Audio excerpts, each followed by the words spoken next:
Hello, planet Earth. Okay, it's the hopefully one day famous Nick Dutch here yet again. Going to talk to you today about demonology, which is again a very misunderstood subject. Alright.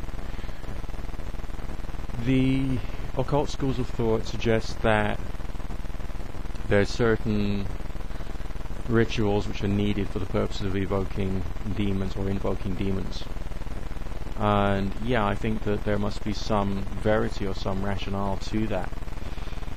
Everything that happens within a circle which is being cast, if it is done emotionally and in the right way, just as Alistair Crowley said, inflame thyself with prayer in that kind of reverent but powerful state of mind that comes when you do an awful lot of your prayer and meditation, seems to, at times, affect the outside world. Whether there is an actual objective spirit entity, which you can call a demon, which then walks out on its little spirit legs and goes and does things, or whether it is the influence of the meaning of everything that's happened, all the theatricals that's happened in the circle, when you're in that inflamed, prayerful, meditative state, is open for debate. It seems at times that yes, the spirit does exist and does seem to create an influence within the circle, and at times outside of the circle to the people or situations which are trying to influence as a direct result of the actual magical work itself. The demonology aspect of magic is regarded as being an aggressive discipline, and for good reason. There are two main ways in which demonology can be done. One is the undesirable way, in which you actually sell some aspect of your life or your soul to the spirit entity, and the other one is that with a feeling of spiritual authority that comes from reverence of or worship of a divine being, you feel that you can actually control the spiritual entity. The Lesser Key of Solomon is probably the most well-known book of ceremonial magic which deals with demonology, and there are 72 spirits mentioned there. Each of them have their own little symbols which are relatively easy to draw. The fact that the symbols are relatively easy to draw suggests that there's nothing to stop you from creating your own demon sigil by using the sigillation techniques mentioned by Peter J. Carroll in Liber Null and Psychonaut, and expanded upon in Liber Chaos, and also by the works of Phil Hine in Prime Chaos. So you got to think about the nature of what creatures you're creating. Remember, it's still a fantasy world, but it's a very strong fantasy world which you're then sending out at a moment of climax to go and do something. The mentality of the angelic beings, I've already mentioned, they're very high, they're very superior. All they tend to do as far as giving you help and assistance is concerned is to say, you chose what you're going through.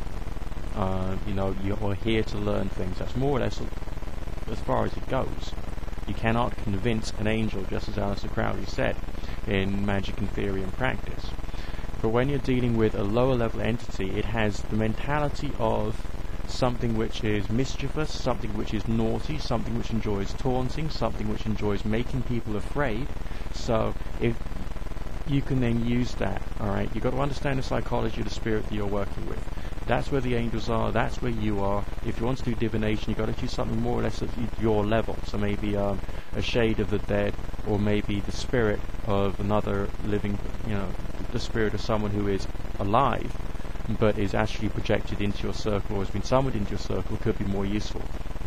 Or another spirit of the same, more or less the same level that you are, but of a rank and type which is best suited for that variety of divination through ritual magic. However, if you're going to choose a demon level, that's something smaller, okay? Think about the mentality of a really naughty, screwed up, delinquent child, with sexual hang-ups, psychological hang-ups, emotional hang-ups, and all the rest of it. Completely twisted little bastard who wants to go out causing hell. That's the mentality of a demon entity. And that kind of character needs to be controlled by symbols, again, which you create, which are supposed to have an influence upon the demon's mentality. It's got to be a level of authority that the demon entity would have some kind of respect for. It's got to be of a source that the demon entity would like to become a part of. So you're promising the demon entity that it will be either incorporated back into yourself, because the demon possibly comes from yourself or comes from some aspects of your own deep, primitive, reptilian mind, in theory, or comes from some similar experience which is happening on the face of the planet, alright, or some particular type of person or type of creature. If you look at the psychological development of chimpanzees, for instance, they stop at a certain level, but the human child carries on from that level and grows further because of the cranial development. So essentially you're choosing something with the mischievous nature of maybe a chimpanzee or one of the other great apes. Think about it: instinctive, craving sex, craving violence, craving crime, craving drug abuse. Think about that kind of mentality, and that's what you're creating. If I had digressed from this subject for a moment and move away from the idea of creating your own demons, if you were to refer back to the Lesser Key of Solomon, as I said, you got 72 spirits there. All of them are in fact Chaos Magick Sigils. They've been designed based upon the numerical squares that you see in Transcendental Magic, based upon the 7 planets, and based upon lots of other numerical squares as well. That's why there's little circles, which have been joined up by the lines of the sigil.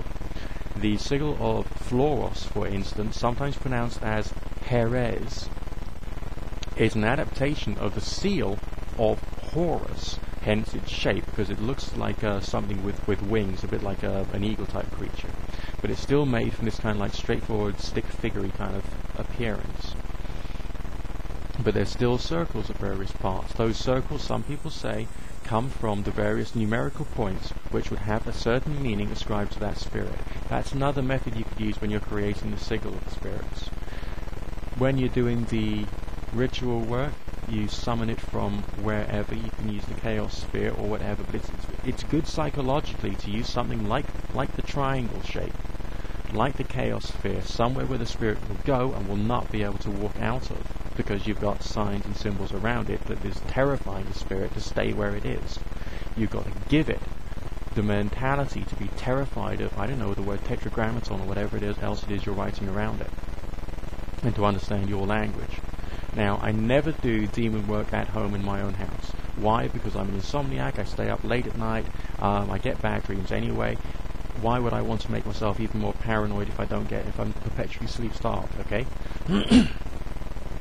So I don't do it at home. I do it either in an open space, or I would do it astrally, mainly in a world in which I visualized in a very deep state of meditation, but I would imagine myself being somewhere else. So I would essentially be in part a remote viewing, which is like a soft form of astral projection, to another location where I would be then doing the actual work.